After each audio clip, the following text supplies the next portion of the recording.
Hey everybody, Jerry here from AndroidCentral.com. Today we're going to install the SDK. Fire up Google and search for Android SDK. Two separate words, the letters SDK. Hit enter. The list of links it gives us, the top one is the one we want. It'll open up the Android developer site. The little chart here has a download for Windows. That's what we want to do.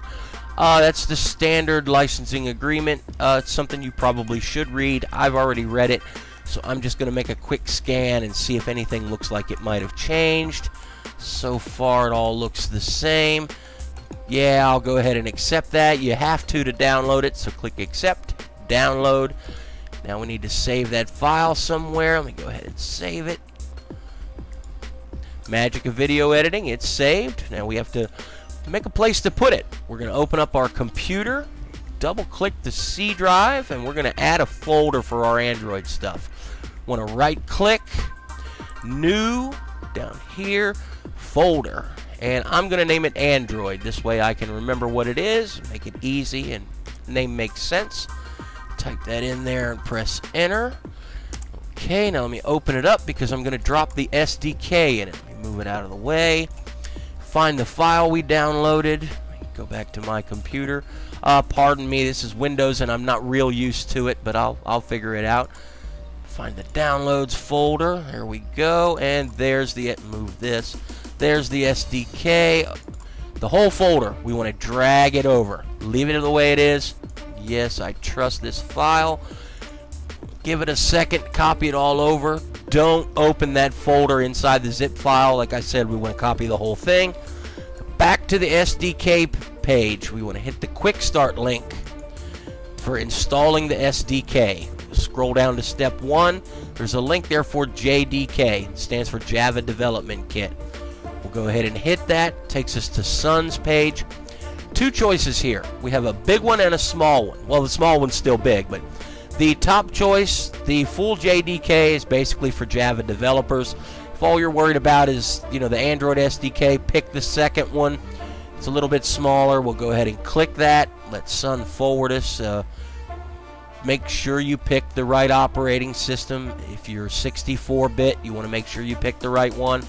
Select Windows here. That's the license agreement from Sun. You can read that if you want. I've already read it, so I'll accept it. And download, we'll go ahead and click the button. Take us to this page. Okay, read that over and click the link to download the file. It's a Windows file, it's a self-running executable. More video editing. Let's find that file we just downloaded so we can install the Java Development Kit on our computer. Find my downloads folder, and there it is. Double click it and run it. Yes, I'll let it continue. This will take a few minutes. Go magic of video editing again. It's going to be almost instant here for us, but it's probably going to take you, 3 or 4 minutes. Let it run here and click. There we go. Almost finished now. And it's successfully installed. We are done with that. Make sure it says it's been successful. Close it. Now we're got to go back to our SDK that we downloaded before. Find our Android folder. Double click that. In there's that one folder from the SDK. Open it. And we have two files here of interest. One is the SDK README and the SDK setup. Let's look at the README real quick. That's information for people who like to use the command line, how you can update and set it up. We're going to use the graphic interface, a little bit easier to understand and looks better on video. So let's hit that, bring it up. Yes, I'll allow it. Takes a few seconds to start. It's Java, has to get everything going in the background. There we go, and what do we have? An error. Well, you're going to see this error too. Everybody does. It's basically telling you that the secure connection couldn't be established. By default, it uses a secure connection to find any updates to the SDK. So close this, get out of the way. Let me move this window. And over in the settings, click settings right there. You have two choices at the bottom. One is force HTTPS, which is secure to standard HTTP. We check that and it resources all the files. It found them now. So if we go back to available packages, you see a little globe here with a website address. Open it up. A bunch of stuff here. I choose to install it all. It doesn't hurt anything to install it all if you have the space. What we really have to pick is the very last choice, the USB driver. You won't be able to do anything without that on a Windows machine. Like I said, I'm going to install them all because I'll probably use them eventually. You know, the USB driver is it's just a zip folder with the Windows drivers in it. Install. Well, wait, we got a list here which tells us what we've picked, and we can accept, reject, or accept all. Well, I'm going to accept all. I don't want to have to click accept every time. This will run for a few minutes depending on your connection and Google's, maybe just a couple minutes, could be up to an hour or so. It's a lot of information to download. Video editing has brought us to the point where it's all finished. All the packages were installed, so I'm going to click close. And we're done here, so I'm going to get this out of the way. Now, we pick up our phone. We have to check something here that everybody likes to forget. Go to Settings, Applications, pardon the light, it's a cloudy day, Development, USB Debugging.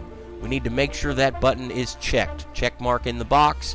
USB Debugging is what accepts commands from the terminal on your phone or on your computer.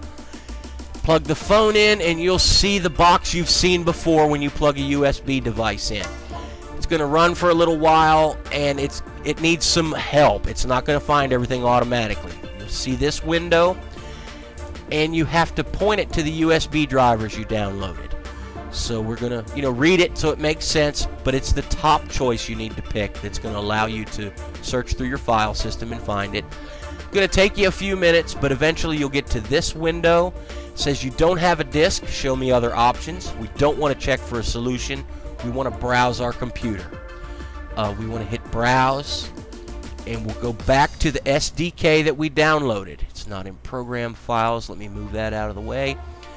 Go to the Android folder under our C drive, and there's the SDK. In there, the bottom folder is called USB driver. Click it. Don't click any of the ones underneath it. Just click the top folder, USB driver.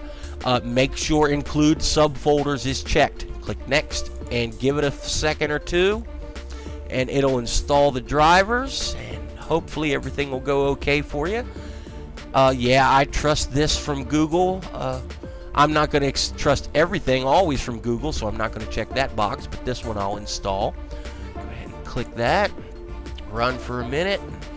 Hopefully, there we go. Android Composite ADB interface. All installed correctly, no problems. Read it to make sure. Give you a warning if there was any warnings to give. Close that. And here, this is the important thing. Your devices are ready to use. Everything needs to say ready to use with no red X's. If it has red X's, hit the forums, you've got a problem. Now we're going to double check it all. We're going to open up our C drive. Open that. Go to our Android folder. Open our SDK folder. And we're going to find Tools. Don't click it. Hold Shift and right click. And you get a selection to open a command window from here. That's what we want to do. Beats having to find it, with DOS commands. Now type in ADB devices. Hit that and enter.